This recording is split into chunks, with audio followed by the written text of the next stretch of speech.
आज शुरू करो चाहत। सभी सुंदर साथ जी के चरणों में प्रेम प्रणाम जी।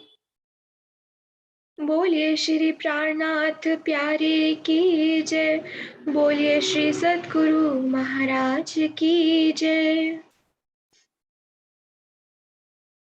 साथ जी शोभा देखिए, कर कुर्बानी आतम। साथ जी शोभा देखिए, करे कुर्बानी आतम। वार डारो नख सिख लो, ऊपर धाम धनी कसम, ऊपर धाम धनी कसम। साथ जी शोभा देखिए, करे कुर्बानी आतम। करे कुर्बानी तिन कारणे, परीक्षा सबकी होए। करे कुर्बानी जुदे जुदे, साच झूठ है दो। साथ जी शोभा देखिए, करे कुर्बानी आतम।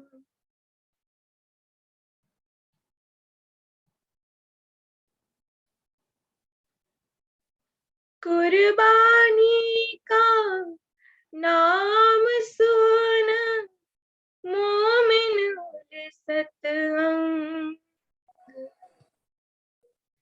पीछे होते जो मोमिन, दौड़ लिया तिन संग।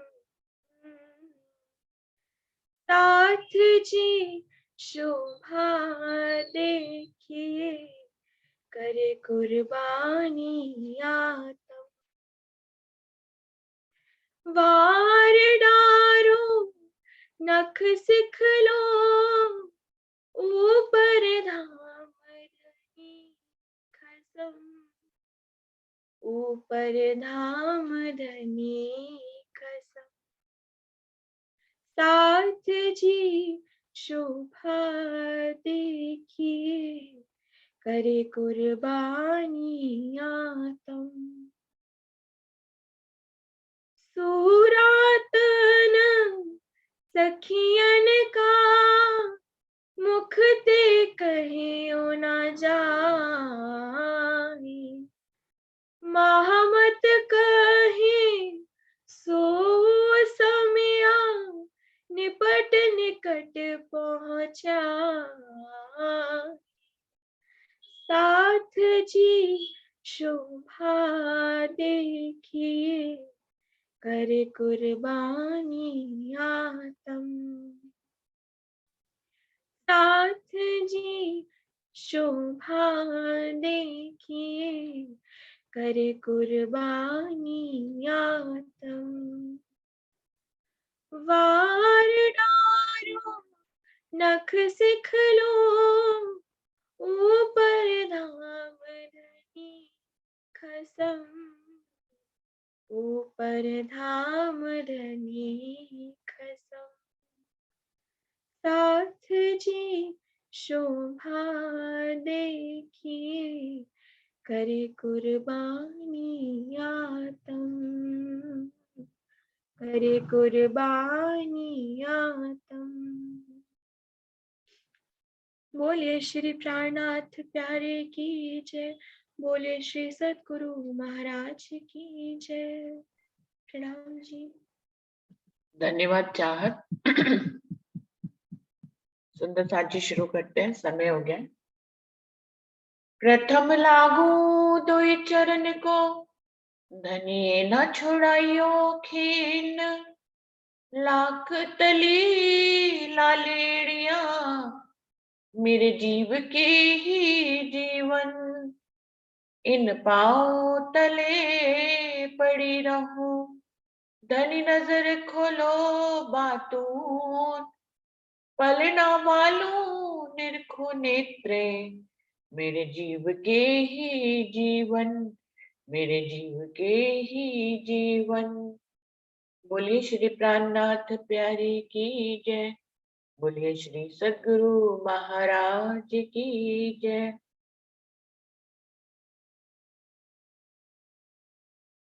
बड़ा क्यामतनामा वाणी का 14वां प्रकरण चल रहा था, जिसमें 1 से लेके 19 तक चौपाई हो गई थी। अभी 20वीं चौपाई से हम सब आगे बढ़ते हैं। इसमें जो प्रसंग चल रहा था कि धनी देवचंद जी जो है राज्य से अर्जी कर रहे हैं कि मेरा जो नस्ली पुत्र है बिहारी जी, मुझे लगता नहीं है कि वो दीन के काम को आगे बढ़ा पाएंगे और वो मोमिनों के बीच में आपको जाहिर नहीं कर पाएंगे। उनमें वो काबिलियत मुझे दिखाई नहीं देती। तो हे खुदा, मेरे लिए आप एक ऐसा पुत्र पैदा करें जो कि दीन के काम को आगे बढ़ाए, मेरी ये जो आपको जाहिर करने की इच्छा है उसको पूरा करे। और मैं गौरवान्वित हूँ उसके इस कर्म से, और वो आपकी भी चाहना यही है कि आप इस दुनिया में अपने आप को जाहिर करना चाहते हैं। तो दूसरे तन में मेरे को एक ऐसा पुत्र दिया जाए जो कि मेरी इस महिमा को, आपकी इस महिमा को आगे बढ़ाए।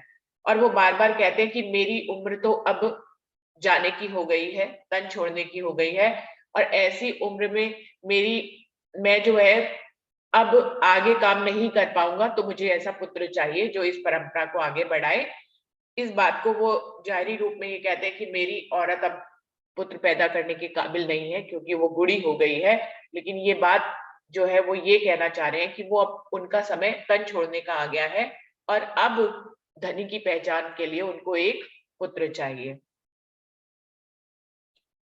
उसमें वो बार-बार खुद को गरीब और शक्तिहीन कहते हैं। तो कह रहे हैं, मोहे गरीबी और नातवान ए बड़ाई आपसो हुई पहचान, दोए पहचान जो होए पहचान जो मेरी चाहे, बिलंद करने जो कुदरत कुदरत उठाए। तो धनी देवचंद जी यहाँ पे इसी प्रसंग में कह रहे हैं कि मैं तो बहुत गरीब और शक्तिहीन हो चुका हूं अब, लेकिन अब मुझे इस बात की पहचान हो गई है कि आप मुझे वो पुत्र देंगे। क्योंकि इससे पहले वाली चौपाइयों में जब्राइल फरिश्ता जो है धनी देवचंद जी को एक खुशखबरी देते हैं कि आपको मतलब खुदा ने आपकी अर्जी को कबूल कर लिया है। तो कह रहे हैं वैसे तो मैं गरीब और शक्तिहीन हूँ, लेकिन आपने मेरी इस बात को जो रखा है, मेरी इस अर्जी को जो आपने कबूल किया है, तो मुझे पहचान हो रही है कि अब ये बात आगे बढ़ जाएगी। कोई पहचान जो मेरी चाहेगी, वो जो पुत्र मुझे मिलेगा वो मेरी चाहना के अनुसार जो है आपकी पहचान को इस दुनिया में जाहिर करेगा, मिलन करने जो कुदरत उठाए और आपकी बात को ही परमधाम 25 पक्षों आपके स्वरूप और श्रृंगार को जाहिर करने के लिए वो अपनी पूरी शक्ति इस कुदरत रूपी ब्रह्मांड में आकर जितनी भी शक्तियां होती है उन सब शक्तियों के माध्यम से आपकी पहचान को, उस बुलंद स्थान को जाहिर करने की वो पूरी कोशिश करेगा। कहे फरिश्ते खुदा के हुक्म, ए जिक्रिया कहा जो तुम, ए बात यूं ही कर है बुढ़ापा नातवानी कहे। जब्राइल फरिश्ता जो है वो खुदा के हुक्म से जिक्रिया पैगंबर से कहते हैं। जिक्रिया जहां पे भी है वहां पे धनीदेव चंद जी को कहा जा रहा है, और एहिया जहां पर भी है वहां महराज ठाकुर को कहा जा रहा है कि जिक्रिया पैगंबर का जो नजरी पुत्र था वो एहिया था। तो जब्राइल फरिश्ते कहते हैं जिक्रिया पैगंबर को, यानी कि धनी देवचंद जी को, कि आप ये जो बात कह रहे हैं कि आप बुढ़ापे और बूढ़े और शक्तिहीन हो गए हैं, ये बात बिल्कुल सही है। ये कहने का क्या तात्पर्य है, बुढ़ापे बूढ़े और शक्तिहीन हो गए हैं और ये बात बिल्कुल सही है। इसका भाव ये है कि ये बात बिल्कुल सही है कि धनी देवचंद जी के तन छोड़ने का समय आ गया है और दूसरे तन में बैठक होने का समय आ गया है, जो उनके नजरी पुत्र होंगे। ए तेरे खुदाई ने क्या, पैदा करने काम फर्जंद का भया, कया बीच इन सिन से, आसान खुदा के दो शख्सों से। जब्राइल जब्राइल फरिश्ता जब धनी देवचंद जी को, एहिया पैगंबर को ये खुशखबरी देते हैं, ए तेरे खुदाई ने क्या, कि तुम्हारे खुदा ने तुम्हारे लिए संदेश भेजा है, पैदा करने काम फर्जंद का भया। उनके लिए ये बहुत ही आसान है कि वो तुम्हारे लिए एक ऐसा पुत्र पैदा करें जो तुम्हारी चाहना है धर्म के कार्य को आगे बढ़ाए। तो उन्होंने ऐसा पैदा करने की तुम्हारी दुआ को कबूल कर दिया है और वो पैदा करने वाले हैं। वो कह रहा है पैदा करने काम फर्जंद का भया। उन्होंने इस तुम्हारी इस अर्जी को अपने दिल में धारण कर लिया है और ऐसे पुत्र को तुम्हें देने का विचार दृढ़ कर लिया है खुदा ने। ऐसा जब्राइल फरिश्ते जिक्रिया पैगंबर को कह रहे हैं। कया बीच इस सिन से तब जिक्रिया पैगंबर उनसे पूछते हैं कि फिर वो अर्जी उन्होंने यदि कबूल कर ली है तो वो पूरी कब होगी, कार्यान्वित कब होगी? तो वो कहते हैं कया बीच इस सिन से, इसी वर्ष तुम्हारी अर्जी पूरी हो जाएगी। आसान खुदा के दो शब्द से, खुदा के लिए ये बहुत ही आसान है। मतलब तुम्हारी इस अर्जी को पूरा करना खुदा के लिए कोई कठिन का काम नहीं है। वो तो जो चाहे वो कर सकते हैं। तुम्हारी इस अर्जी को कबूल करना उनके लिए बहुत ही आसान है।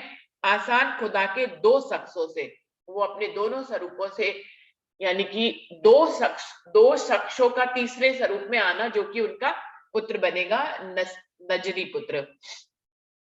दो शख्स किसको कहा है? बसरी और मलकी सूरत का हक स्वरूप में विराजमान होना। तो उन्होंने कहा कि वही दो शख्सों का जो स्वरूप पैदा होगा, बसरी और मलकी का जो स्वरूप लेकर पैदा होगा वो एहिया होगा। जो और ये खुदा के लिए बिल्कुल आसान है कि वो तुम्हारी इस अर्जी को कबूल करें और तुम्हें ऐसा पुत्र दे जिसमें उनके दोनों, खुदा के दोनों स्वरूपों की शक्तियां उसमें समाहित होंगी और वो खुद खुदा के समान होगा और वो खुद खुदा को जाहिर भी करेगा। तो साचा एहिया पैदा किया, नाबूद सेती बूंद में लिया, बुजरकी सो खुदाई ने कही, जिक्रिया फरजंद पहुंचा सही। अब जबकि ये बात हो गई कि धनी ने कबूल ही कर ली उनकी अर्जी, तो साचा एहिया पैदा किया। तो खुदा ने अपने जिक्रिया पैगंबर की अर्जी को कबूल करते हुए उन्हें एहिया नाम के पुत्र को, सच्चा एहिया उन्होंने पैदा किया, यानी कि उन्होंने तन धारण किया, महराज ठाकुर के तन में आए।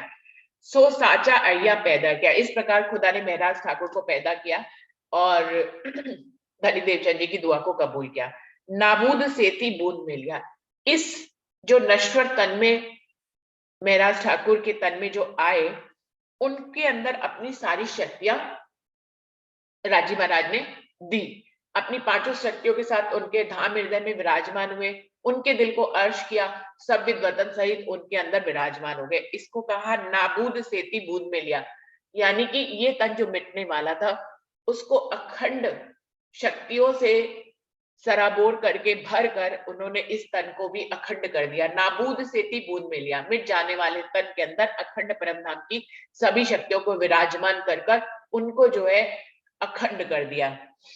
बुजुर्गी सो खुदाई ने कही, खुद खुदा ने उनको अपनी सारी बुजुर्गियां दे दी। बुजुर्गी सो खुदाई ने कही, जिक्रिया फरजंद पहुंचा सही।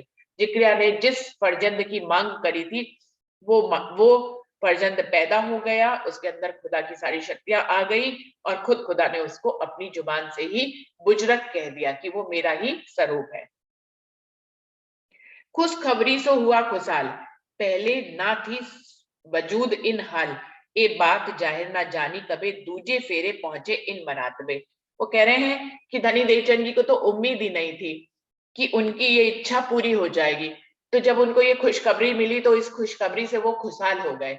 खुशखबरी सो हुए खुशहाल, मतलब उनकी खुशी समाने नहीं पाती थी कि उनको ऐसा पुत्र मिल गया है जो धर्म के कार्य को आगे बढ़ाएगा। और खुशखबरी का कारण ये तो है ही है, ये भी है कि धनी देवचंद जी को मालूम है कि उनको अब राज्य की बैठक दूसरे तन में होने वाली है और मैं भी उन्हीं में ही जाकर विराजमान हूंगा। तो मैं जो ये चाहता था कि जागनी कार्य मेरे से कराया जाए, वो भले चाहे इस तन में इच्छा पूरी ना हुई हो, क्योंकि मेरा दूसरा तन भी, श्यामा महारानी का दूसरा तन भी महराज ठाकुर को भी कहा गया है। तो श्यामा महारानी दूसरे तन में जाकर उनकी इस इच्छा को पूरा किया गया। जो उन्होंने पहले तन में इच्छा करी थी कि जागनी कार्य मुझसे कराया जाए, वो उनके दूसरे तन में विराजमान होने पर उनकी ये इच्छा पूरी हुई। तो खुशखबरी से हुए खुशहाल, खुशखबरी से धनी देवचंद जी जिक्रिया पैगंबर बहुत खुशहाल हो गए। पहले ना सुध थी वजूद इन हाल, उनको पहले लग नहीं रहा था कि उनकी ये इच्छा पूरी होगी और उनका वजूद जो है मिटने वाले समय के करीब आ गया था, तो उनको पहले इस बात की सुध नहीं थी, ना उनको लगता था कि ऐसा कुछ होने पाएगा। ये बात जाहिर ना जानी कबे, लेकिन जब उनकी ये बात पूरी हो गई, फिर भी उनकी इस बात को सुंदर साथ जो उस समय के थे पहचान नहीं पाए, इसीलिए बिहारी जी को गद्दी पे बिठाया गया। शुरुआत में सुंदर साथ नहीं पहचान पाए कि धनी देवचंद जी की बैठक कहाँ है। ये बात जाहिर ना जानी कबे, धनी देवचंद जी की बैठक महाराज ठाकुर के धाम हृदय में हो गई थी। वही खुदा पहले तन में थे, वही खुदा दूसरे तन में थे। जब वो वाणी की चर्चा वाणी करते थे, तब उससे पहचाना जा सकता था कि वही वही चर्चा ने वाही वान की धनी देवचंद जी जो पहले तन में बोलते थे, इस तन में आकर भी वही धनी देवचंद जी बोल रहे हैं। कह रहे हैं कि पहले सुंदर साथ नहीं पहचान पाया इस बात को। ये बात जाहिर ना जानी कभी, किसी ने भी जाहिरी रूप से इस बात को नहीं पहचाना। दूजे फेरे पहुंचे इन मरात पे, लेकिन दूसरे फेरे में जब आगे जाकर धनी महाराज ठाकुर ने खुद अपनी पहचान अपने मुख से करानी शुरू करी सूरत से, तो सुंदर साहब को फिर समझ में आई और सुंदर साहब ने देखा, और फिर तो उनकी चर्चावानी सुनकर हर किसी ने इस बात की पहचान करी कि धनी देवचंद जी की बैठक कहाँ है, बिहारी जी के अंदर कि महाराज ठाकुर के अंदर। कहे जिक्रिया साहिब मेरे, किनविद वाका होसी तेरे, मेरी निशानी की खबर जे मोहि नहीं परत मालूम है। इसी प्रसंग को, जो ये प्रसंग है, इन चौपाइयों में यदि हम देखें तो अभी ये लग रहा है कि उनकी जब्राइल पैगंबर, जब्राइल फरिश्ता उनको बता रहा है कि आपकी इच्छा पूरी हो गई, और वो पैदा हो गए महाराज ठाकुर, उनके अंदर सारी शक्तियां आ गई। इस खुशखबरी से धनी देवचंद जी निहाल हो गए। फिर ऐसी चौपाई आती है कि वो, जैसे कि फिर पीछे चौपाइयों में उसी प्रसंग को बताते हुए फिर से शुरुआत कर देते हैं कि धनी देवचंद जी फिर से अर्जी कर रहे हैं राज्य से कि मुझे ऐसा पुत्र चाहिए। तो ऐसे 5-6 चौपाइयों के बाद इस किस्से को, इस प्रकरण में बार बार दोहराया है। यानी कि पहले भी अर्जी की चौपाइयां आई, फिर उसके बाद इस तरह की चौपाइयां आई कि उनको ऐसा फर्जंद मिल गया, ऐसा बेटा मिल गया। फिर उसके बाद फिर ऐसी चौपाइयां आई जिसमें धनी देवचंद जी ये कह रहे हैं कि मुझे ऐसा पुत्र चाहिए जो इस बात को आगे बढ़ाए। तो यहीं पे ही अभी तक तो ये बात हो गई कि खुशखबरी मिल गई, ऐसा वर्जन पैदा हो गया जिसमें राज्य ने अपनी सारी शक्तियां बिठा दी।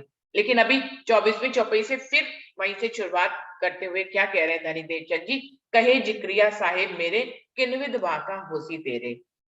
जिक्रिया पैगंबर खुद साहिब से अर्जी करते हुए ये पूछ रहे हैं, किनविद वाका होसी तेरे, कि तुमने मुझे जो वादा किया है, जो मुझे जब्राइल पैगंबर ने खबर दी है कि मैं जो अर्जी कर रहा हूं कि मुझे एक ऐसा पुत्र मिले जो आगे जाकर दीन की बागडोर को संभाल ले, उसने मुझे खुशखबरी दी कि आपने ये बात मान ली है, तो आपका ये वादा कैसे पूरा होगा।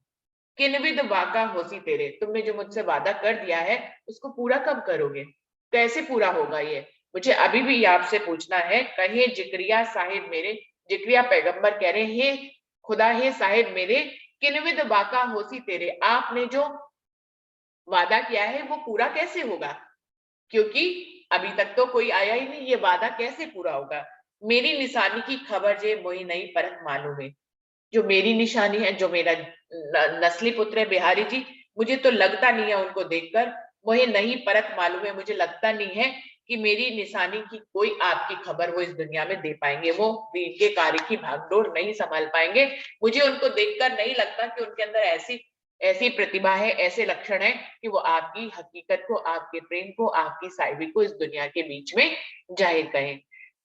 आगे फिर इस प्रसंग को बढ़ाते हुए क्या कह रहे हैं, कया खुदाई ने निशानी तेरी, ना सकेगा कहे हकीकत मेरी, मर्दों से बात ना होवे इन, कहनी 3 रात और चौथा दिन।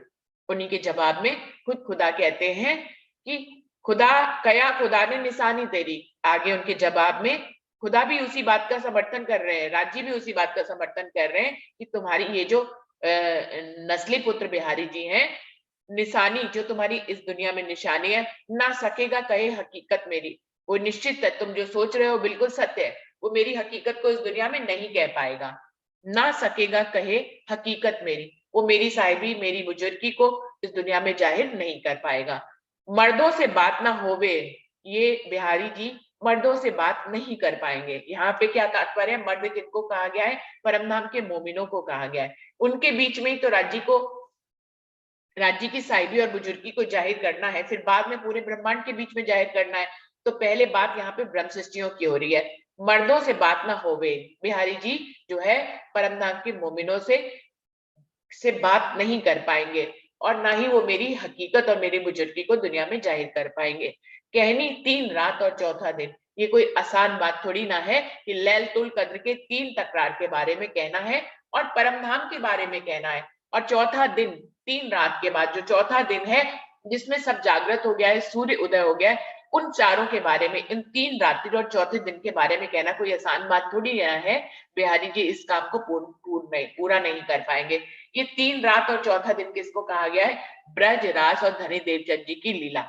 इन तीनों में को ही रात्रि का रूप कहा गया है, क्योंकि ब्रज और रास में तो ज्ञान था ही नहीं, और धनी देवचंद जी की लीला में भी सिर्फ तारतम ज्ञान आया था, जिसका वो विस्तार करके चर्चा वाणी करते थे, अभी वाणी नहीं उतरी थी। और चौथा दिन 3 रात्रि के बाद चौथे दिन की बात कही है, तो चौथा दिन किसको कह रहे हैं? महाराज ठाकुर जी का समय, शिवजी साहिब जी का समय, जबकि सूर्य मार्फत का सूर्य उदय हो गया, यानी कि जब परम धाम से वाणी उतरना शुरू हो गई उनके मुखार बिंद से, और ज्ञान के रूप में परम धाम की सारी निधियां इलम के माध्यम से इस दुनिया में आ गई। इसको दिन कहा है, जिसको दोपहर का सूरज कहा गया, कि जब सूर्य उदय हो जाता है तो कुछ भी अज्ञान नहीं रह जाता है। तो क्या कह रहे हैं? तुम्हारा जो नस्ली पुत्र है बिहारी जी, वो मर्दों से बात नहीं है, परम धाम की ब्रह्म सृष्टियों से बात नहीं कर पाएगा। 3 रात और चौथे दिन की बात कहनी है, वो नहीं कर पाएंगे। ए बेटे नस्ली की जंजीर, ए पावे गिरो व चिखन बीर, लैलत कदर के 3 तकरार, दिन फजर का खबरदार। तो इस प्रकार से इन सारे प्रसंग में नस्ली की बात को धनी देवचंद जी और राजी ने इस प्रकार से जाहिर किया कि वो नहीं जाहिर कर पाएंगे, वो इस काबिल नहीं है। ए बेटे नस्ली की जंजीर, ये जो कुरान की अलग अलग आयतों में और जंजीरों में जो बयान है, वो बिहारी जी के बारे में इस तरह से बयान लिखा हुआ है कि वो इस काबिल नहीं होंगे। ये पावे गिरो बच के बेर, लेकिन उसमें उन उन आयतों और जंजीरों में ये भी लिखा हुआ है कि इन बातों को जो परमधाम के मोमिन होंगे, जो बहुत ही चतुर चालाक होंगे, वीर होंगे, वो इन बातों की पहचान कर लेंगे। किससे कर लेंगे? हक्की स्वरूप से। महाराज ठाकुर के तन से जब भी उनका सामना होगा, उन पे समर्पण होगा, तब वो इन बातों को समझ लेंगे। लेकिन नस्ली पुत्र की बात यहीं तक कही गई है कि वो नहीं कर पाएंगे। लैलत कदर के 3 तकरार, दिन फजर का खबरदार। जो परमनाम के मोमिन होंगे, वो लैल तुल कद्र के 3 तकरार जो कि रात्रि भरे हैं, उनकी भी पहचान करेंगे, और दिन फजर का खबरदार, और वो उसकी भी, उस दिन की भी पहचान करेंगे जिसको फजर होना कहा है, जिसको सवेरा होना कहा गया, यानी कि चौथे दिन की लीला। ब्रज, रास, धनी देवचंद जी और महराज ठाकुर, इस हिसाब से ये चौथे दिन की लीला कही जाएगी। लेकिन ब्रज, रास, मोहम्मद साहब, धनी देवचंद जी और महराज ठाकुर तक जब लाते हैं तो ये 5वां हो जाता है दिन। लेकिन 5वें दिन महराज ठाकुर जी के समय को ही फजर का दिन कहा गया है, और उस दिन के लिए परमधाम के मोमिन खबरदार हो जाएंगे। एक क्या जाने फरजंद पैगंबरी, एक खिताब दिया एहिया नजरे। वो कह रहे हैं जो उनका नस्ली पुत्र है बिहारी जी, जो फरजंद है, वो इस बारे में कुछ भी नहीं जान पाएंगे। एक खिताब दिया एहिया नजरे, खुद खुदा ने ये सारे खिताब, इन बातों को खोलने की सारी चाबी, सारे शोभा जो है, उन्होंने एहिया पैगंबर को दिया है, यानी कि धनी देवचंद जी के नस्ली पुत्र को ये सारी शोभा दी है। और बिहारी जी को ये शोभा खुद खुदा ने ही नहीं दी है। यहाँ पर उन्होंने क्लियर कर दिया कि इसमें कोई ऐसी बात नहीं है कि बिहारी जी के माध्यम से कुछ गलत हुआ या कुछ सही हुआ। जगह जगह राजी ने इशारा किया कि जब ये खेल बनाया तो उन्होंने किसी को खिताब दिया और किसी को नहीं दिया। तो ये खुदा की मर्जी थी कि बिहारी जी को उन्होंने ये सब कुछ करने के लिए शोभा नहीं दी। मेरस ठाकुर को ये शोभा दी, तो इसमें कोई रीस नहीं है। और हम जब राज्य हमें ये बता रहे हैं तो हमें समझ जाना चाहिए कि बिहारी जी की इसमें कोई भी बुराई नहीं है। यहाँ पर प्रकरण 14 खत्म हो रहा है, आगे छोटा सा प्रकरण है, हम लोग ले लेते हैं, अभी समय है। छिपके साहिब कीजिए याद, खासल खास नजीकी स्वाद, बड़ी दुआ माही छिपके ले आए, सब गिरो सो करे छिपाए। बहुत ही सुंदर चौपाई है। हम सब सुंदर साथ के लिए एक बहुत संदेश भी छुपा हुआ है कि छिपके साहिब कीजिए याद, परम धाम के मोमिनों को अपने प्रियतम के साथ प्रेम जो होता है उस प्रेम को हमेशा, जिस प्रेम से हमारी उनसे निस्बत है, जिस लाड को हम उनसे लेना चाहते हैं, जिस लाड को धनी हमें देना चाहते हैं, उन सब को लेने के लिए हमेशा अपने साहिब को छुप कर याद करना चाहिए। क्योंकि लाड और प्रेम दुनिया में जाहिर नहीं किया जाता है, ये शोभनीय नहीं होता है। तो क्या कह रहे हैं, लेकिन हम सब सुंदर साथ क्या करते हैं, राज्य के साथ कोई एक प्रसंग कभी किसी का बातूनी रूप में घटित हुआ तो हम पूरी दुनिया को बताते हैं। यहाँ पर इसी बात का संदेश दिया गया है कि राज्य के साथ जो प्रेम और लाड की बातें होते हैं उनको छुपके ही लिया जाता है और दुनिया में जाहिर नहीं किया जाता है। छिपके साहिब कीजिए याद, हमेशा प्रियतम को छुप कर ही याद करना चाहिए। सीधा सीधा बात यहाँ पर ये कह रहे हैं कि छिपके साहिब कीजिए याद, हमें अपने खुदा से बंदगी, उनके साथ अपना प्रेम, अपना लाड जो है हमेशा छुप कर ही लेना चाहिए और उनको छुप के ही उनकी बंदगी करनी चाहिए। अगर हमारी बंदगी लोगों की नजरों में आ जाती है, उससे ना चाहते हुए भी कुछ ऐसा हो जाता है जो ये बंदगी में एक व्यवधान आ जाता है, बुजुर्गी मिलने लग जाती है, सुंदर साथ वड्याई करने लग जाते हैं, हमारे दिल में भी वो वड्याई आ जाती है कि मैं तो धनी के बहुत करीब हूँ, ना चाहते हुए भी निर्कष्ट जीव ऐसी बातें सोच लेता है, तो हमारा और राजी का जो प्रेम का संबंध एक रास्ता बना हुआ था वो उसके बीच में व्यवधान आने लग जाता है। तो कह रहे हैं छिपके साहिब कीजिए याद, खासल खास नजदीकी स्वाद। जब छिपके हम अपने प्रियतम को याद करते हैं, उनके साथ अपना संबंध स्थापित करते हैं, उस समय पे जो स्वाद मिलते हैं, जो लज्जतें मिलती हैं, वो खासल खास होती है और वो जब एकांत में ली जाती हैं तभी उनका असली स्वाद मिलता है, दुनिया के बीच में उसका स्वाद नहीं मिल पाता है।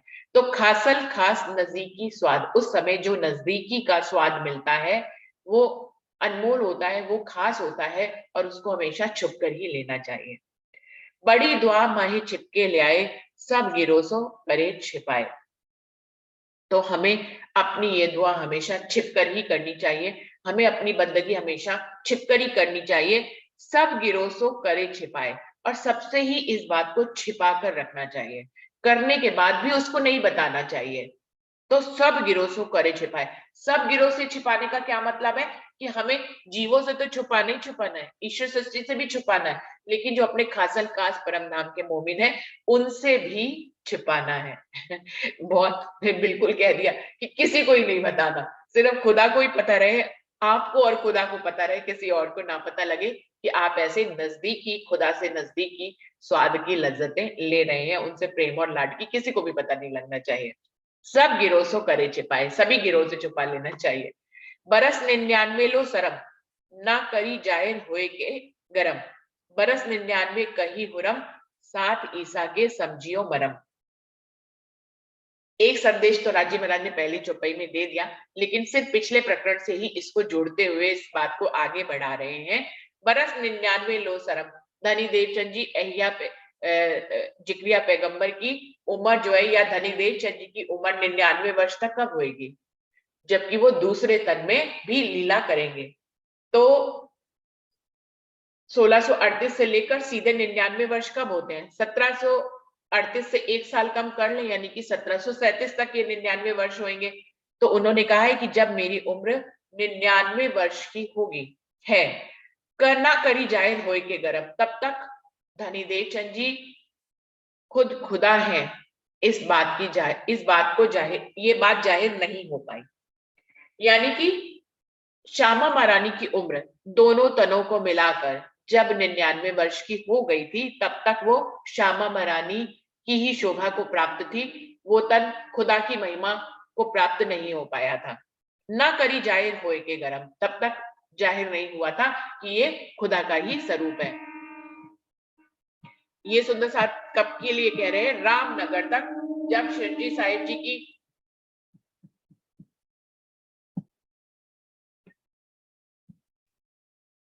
तो रामनगर तक श्यामा महारानी की शोभा ही चल रही है। बरस 99 कही हुरम, क्या कह रहे हैं आगे, बरस 99 कही हुरम, हुरम कहते हैं आनंद अंग श्यामा महारानी को, राज्य की खुदा की हुरम यानी कि खुदा का आनंद अंग, बरस 99 कई हुरम, जब तक उनकी उम्र 99 वर्ष की हो गई तब तक वो हुरम ही रही, यानी कि शामा मरानी ही रही।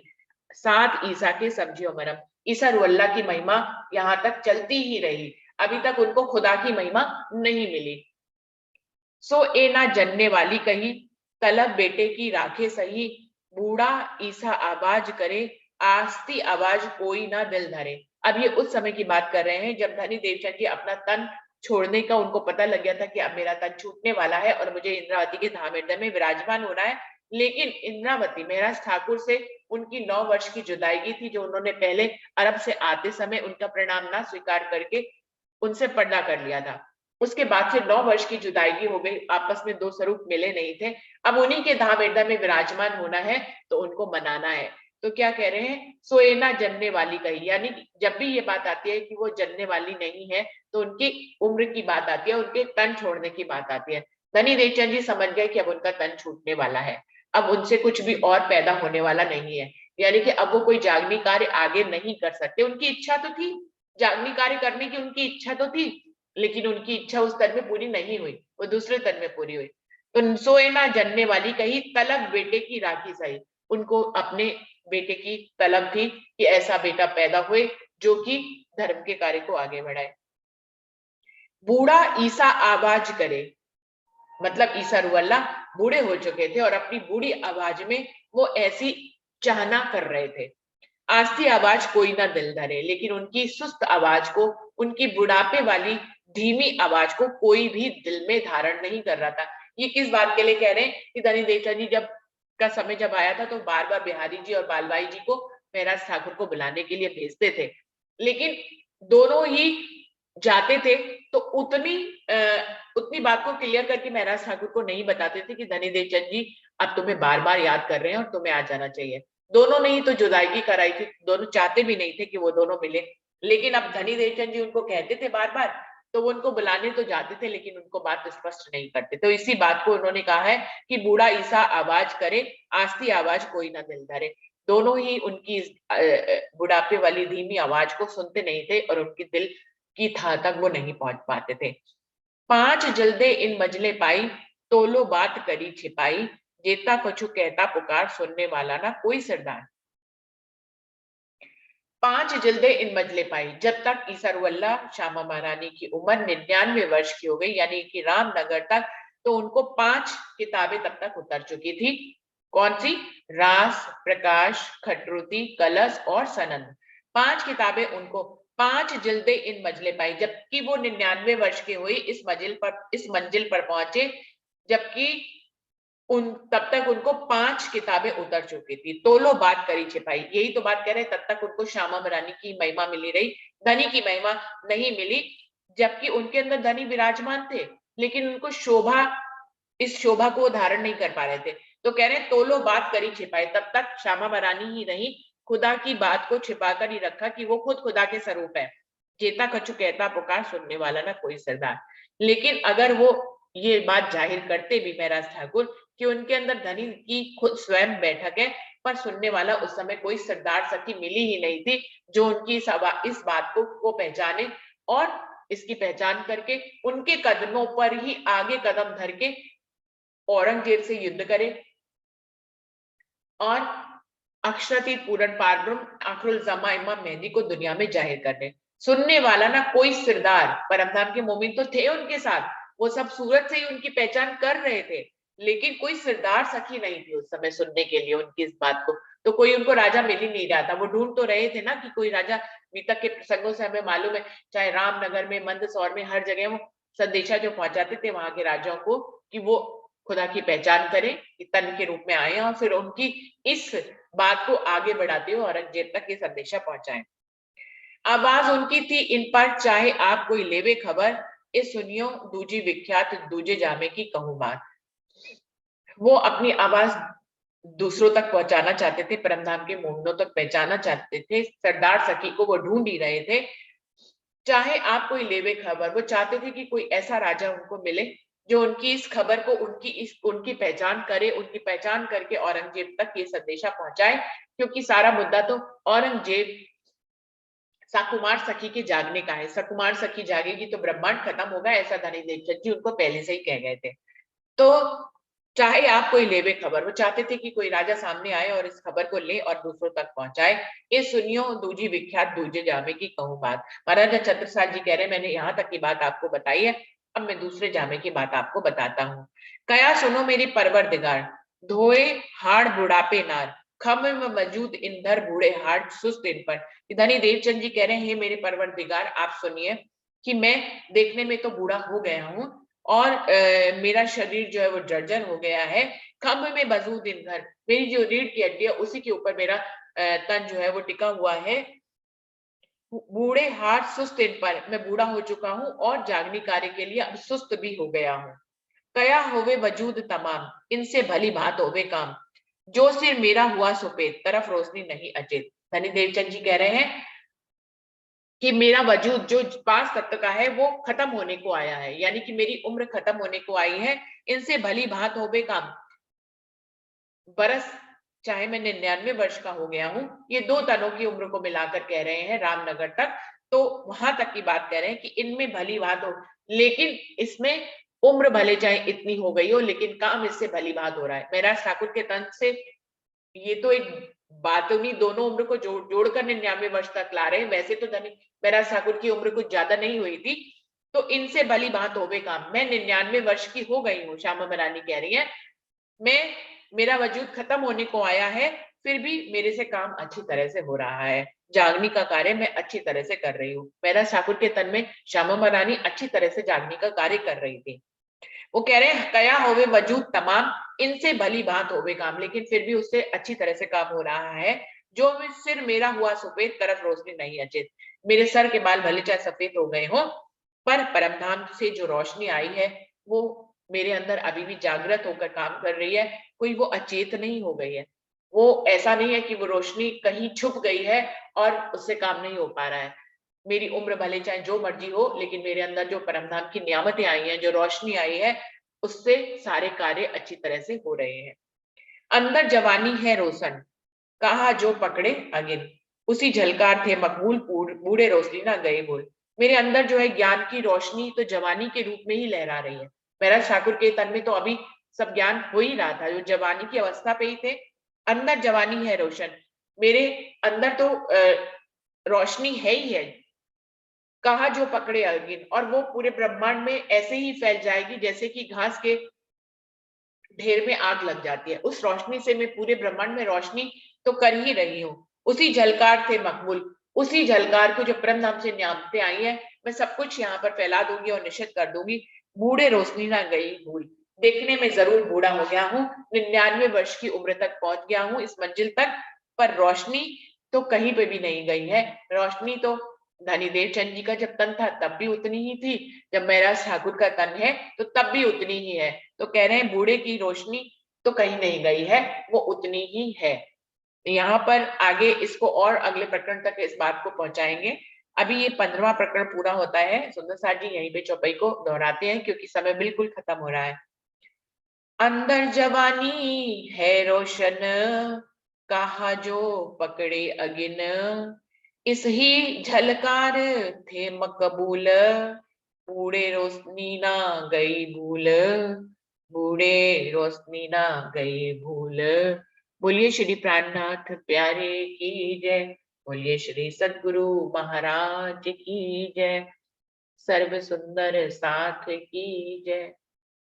सुंदर साथ जी अभी अगले बैठक के लिए हम लोग आगे बढ़ते हैं।